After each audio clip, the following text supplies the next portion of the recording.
I'm Mario Ferrelli from Competitor.com here with Dave Trendler from VeloPress. Dave, thanks for joining me today. Thank you for having me. We're here at the running event in Austin, Texas. And Dave, I've been talking shoes all day with all the major footwear manufacturers, some that I've never heard of, and every brand has a minimalist running shoe or a barefoot running shoe, whereas last year at this event, not many did. And here we've got Natural Running from Danny Abshire, actually launched here at the running event last year. It's been in publication for a year now. It's basically a guide for barefoot running, for minimalist running. How can runners who are partaking in this craze essentially benefit from a book like this? It sure seems that minimal footwear is no longer a fad. Like you say, 2012 is going to have a record number of minimal footwear models out.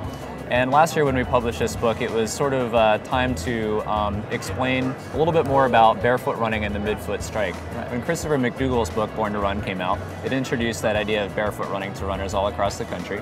But as we are evolving and learning how to run as a species, we are running on very natural surfaces that are far more forgiving than today's paved concrete and asphalt. So it's very important to wear a shoe that provides some support in that unnatural world.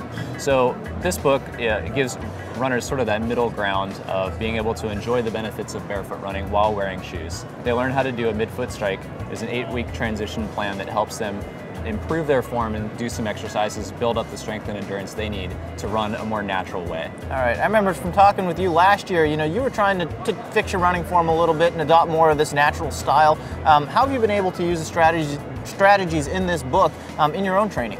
Well, I ended up doing a lot of the core strengthening work and hip strengthening work, because anyone can fake sort of that proper form for a little while, but it's really at the end of your workout that you need to make sure that you're running properly, you're going to injure yourself. So I do think that runners, a great way to get injured while running is to try something too quickly, to move into something too quickly. So having a gradual way, learning about the technique and approaching it in a methodical way is kind of like taking a running lesson. Very few people take running lessons, a lot of people take swimming lessons, but running is a technical sport as well, and having proper form can really avoid injury and make it a more pleasant experience. Great, thanks for joining me today, Dave. So there you have it, barefoot running, minimalist footwear, it's not going anywhere. A book like this can help you do it safely.